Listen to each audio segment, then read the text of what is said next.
The Genius program mandated by the federal government and another huge waste of your hard-earned money. Video of a diversity training class for government employees has just been made public. And to sum it up, it involves a diversity instructor, very liberal message, absolutely nothing that will help the USDA employees better serve you, the American people. Now, the training program, which costs you, the taxpayers, $200,000, was by no surprise kept a secret. But thanks to the Freedom of Information Act, we can now show some of the most outrageous clips. Watch this. I want you to say the Pilgrims were illegal aliens. Say the Pilgrims never gave their passport to the Indians. By the way, I don't like the word minorities. How about emerging majorities? All right, here now with reaction, Democratic strategist Zerlina Maxwell and former Virginia GOP chairwoman Kate Obenshain. What country did the Pilgrims enter illegally? Well, they didn't have passports, and there were people already here. What was the name of the country? The United States. But it wasn't called that then because Native Americans were already here. So it wasn't a country then?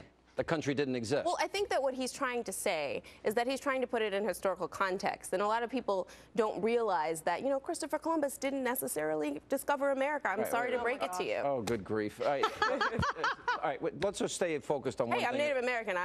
Let's stay focused on one thing at a time. There was no country. There were no laws. Nobody broke any law. Am I right? So what he's saying is a lie, and we're paying for them to lie. Right. Okay, and you know what? He had them chanting the Pilgrims were illegal aliens. Literally, no, they were chanting this. My question is, what in the world does this have to do with serving the American people? And furthermore, Sean, we have laws on the books. If you are going to discriminate, if that was the point of this, if USDA is going to discriminate, you will be prosecuted. You have broken a law, and you will pay for it. You do not need sensitivity training. This is a fad. It's happening on our college campuses. It's called indoctrination. Why are we indoctrinating employees of the United States government? I'm not here to say that the chant is appropriate. I mean, it was a little cheesy in my opinion, but I do think that we need diversity training. Don't you think we need why diversity? Do we need diversity I don't training? need diversity training. No, we all need. I do not. Don't tell me what I need. We all need to understand other people's perspectives. I understand. I'm a Christian. I understand that we're all made in God's image and we're all God's children. What else do I need to learn? Well, I can tell you a lot about myself and my own upbringing,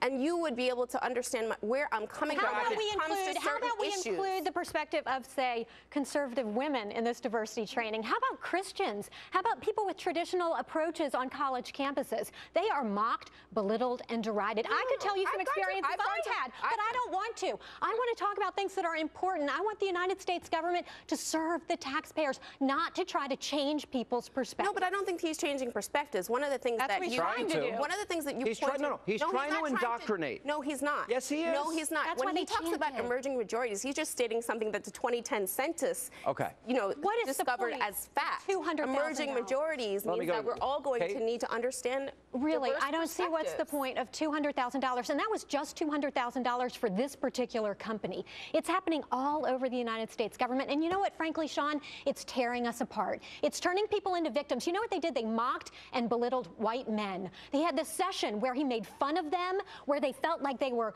villains of some sort. But you know what, our president is doing this. Let me put up on the screen. We've got this university in Wisconsin, and you've seen the different videos here, and it's unfair that they were, they're putting this all over their face with the university's permission. It's unfair that they were born a particular race. Now, I just believe as a Christian that every human being is equal. We are all made in the image of God, and I don't know what's fair or unfair. That's God's will, whatever people.